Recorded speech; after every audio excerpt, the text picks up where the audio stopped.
பால்கி சர்மா அப்படிங்கிற இந்திய பெண் ஜேர்னலிஸ்ட் ஒரு நாட்டின் பிரதமரை பார்த்து ஒரு எதிர்கேள்வி ஒண்ணு கேட்கிறாங்க. அந்த கேள்வியை கேட்ட உடனே அந்த நாட்டின் பிரதமர் ஆடி போயிட்டாரு. அது மட்டும் நடக்கல, ஒட்டுமொத்த உலகமும் அந்த எதிர்கேள்வியை கேட்டு ஒரு பதட்டத்துக்கே ஆளாயிடுச்சு அப்படிங்கிறது தான் உண்மை. சம்பவம் என்ன அப்படின்னா, பால்கி சர்மா அப்படிங்கிற ஜேர்னலிஸ்டுக்கு ஒரு வாய்ப்பு கிடைக்குது நியூசிலாண்டோட பிரதமரை இன்டர்வியூ எடுக்கிறதுக்கு. இந்த வாய்ப்பை கரெக்டா பயன்படுத்தணும்னு சொல்லிக்கிட்டு முக்கியமான இந்தியா சார்ந்த பிரச்சனைகளை கேள்வியா வைக்கிறாங்க பால்கி சர்மா. அவங்க வச்ச முதல் கேள்வி என்ன தெரியுமா? காலிஸ்தான் அப்படின்னு ஒரு அமைப்பு இந்தியால தடை செய்யப்பட்ட அமைப்பு, அது ஒரு தீவிரவாத அமைப்பு.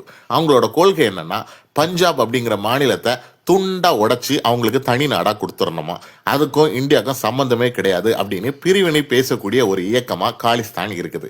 இந்த காரணத்தினாலையும் இதை தாண்டி பல காரணங்களாலும் இந்த காலிஸ்தான் அப்படிங்கிற இயக்கத்தை இந்திய கவர்மெண்ட் தடை செஞ்சிருக்கு, தீவிரவாத இயக்கமா குறிப்பிட்டிருக்காங்க. ஆனா இந்த இயக்கத்தை சார்ந்த நபர்கள் உங்க நாட்டுல அப்பப்போ போராட்டம் நடத்துறதும், இந்தியாவுக்கு எதிராக ஸ்லோகன்ஸ் விடுறதும், இந்தியர்களுக்கு எதிராக பல வேலைகளை தேவையில்லாம செஞ்சிட்டு இருக்காங்க.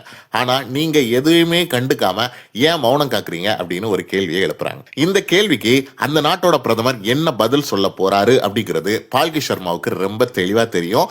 அடுத்த பாயிண்ட்ல செக்மேட் வைக்கணும் அப்படிங்கிறதுக்காக வெயிட் பண்ணிக்கிட்டு இருக்காங்க. பால்கி சர்மா ஒரு விஷயத்துல கிளியரா இருக்காங்க. நீங்க எத்தனை மணி நேரம்னாலும் பேசுங்க, நான் குறுக்க பேசவே மாட்டேன். ஆனா பேசி முடிச்ச உடனே செக்மேட் பக்காவா இருக்கும் அப்படிங்கிறது அவங்க பிளான். அவங்க பிளான் படியே பிரைம் மினிஸ்டரை பதில் சொல்ல அலோவ் பண்ணாங்க. பிரைம் மினிஸ்டர் 5 நிமிஷமா தொடர்ந்து பதில் சொன்னாரு. என்ன பதில் சொன்னாரு? எங்க நாடு ஒரு ஜனநாயக நாடு, எந்த நாட்டின் ஜனநாயகம் பேணி காக்கப்படும், ஜனநாயகத்துல எல்லாத்துக்கும் பேச்சுரிமை உண்டு, காலிஸ்தானோட ஆதரவாளர்கள் எங்க நாட்டுல இருந்தாங்கன்னா அந்த ஆதரவாளர்களுக்கும் பேச்சுரிமை உண்டு, அவங்க என்ன வேணும்னாலும் பேசலாம், நாங்க அதற்கு உரிமை அளித்திருக்கிறோம் அப்படின்னு ஜனநாயகம்னா என்ன, பேச்சுரிமைனா என்ன, ஏதோ நமக்கு எதுவும் தெரியாது அப்படின்னு பெருசா நமக்கு கிளாஸ் எடுத்தாரு. கிளாஸ் எடுத்து முடிச்ச உடனே பால்கி சர்மா ஒரே ஒரு எதிர்கேள்வி தான் கேட்டாங்க. என்ன தெரியுமா? இதே பேச்சுரிமை உங்க நாட்டில் யாராவது அல்கேதாவின் சப்போர்டராவோ ISS தீவிரவாத அமைப்பின் சப்போர்டராவோ இருந்தா அவங்களுக்கும் இந்த பேச்சுரிமை உங்க ஜனநாயகத்துல உண்டா அப்படின்னு கேட்க அதிர்ந்து போயிட்டாரு அந்த பிரதமர். என்னப்பா இந்த பொண்ணு இப்படியெல்லாம் கேள்வி கேட்குது அப்படின்னு சொல்லி ஒரு நிமிஷம் ஷாக் ஆனதோடு என்ன சொன்னார் தெரியுமா? நீங்க என்ன சொன்னீங்கன்னு எனக்கு கரெக்டா புரியல, கூட இருக்க கேளுங்க அப்படின்னு சொன்னார். ஏன்னா அவருக்கு பதில் யோசிக்கணும். வச்சது செக்மேட். மறுபடியும் அதே கேள்வியை தெளிவா கேட்டாங்க பால்கி சர்மா.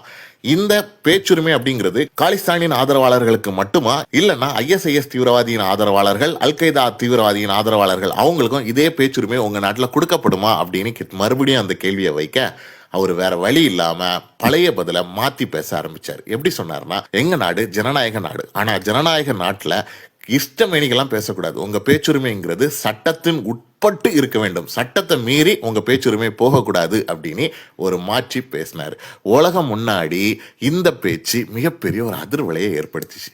என்னப்பா இந்த பொண்ணு இந்தியாவோட பிரச்சனைய உலக நாடுகள் மத்தியில இவ்வளோ போல்டா கேட்டு ஒரு பிரதமரையே கரங்கடிச்சிச்சா அப்படின்னு வெஸ்டர்ன் மீடியாஸ் எல்லாம் பரபரப்பா கிளப்பிட்டாங்க. சத்தமின்றி பால்கி சர்மா அப்படிங்கிற ஜேர்னலிஸ்ட் உலக அளவுல பல பிரளயங்களை கிளப்பிக்கிட்டே இருக்காங்க அவ்வப்போது. அந்த பிரளயங்களின் ஒரே ஒரு எடுத்துக்காட்டு தான் இந்த சம்பவம். இந்த சம்பவம் தரமான சம்பவம் அப்படின்னு உங்களுக்கு தோணுச்சுன்னா இந்த வீடியோக்கு இப்பவே ஒரு லைக்கை போட்டுருங்க. அது மட்டும் பத்தாதுங்க, இந்த வீடியோவை உங்களுடைய நண்பர்கள் அனைவருக்கும் அனைத்து சமூக வலைதளங்கள் மூலமாகவும் ஷேர் பண்ணுங்க. தேங்க்யூ.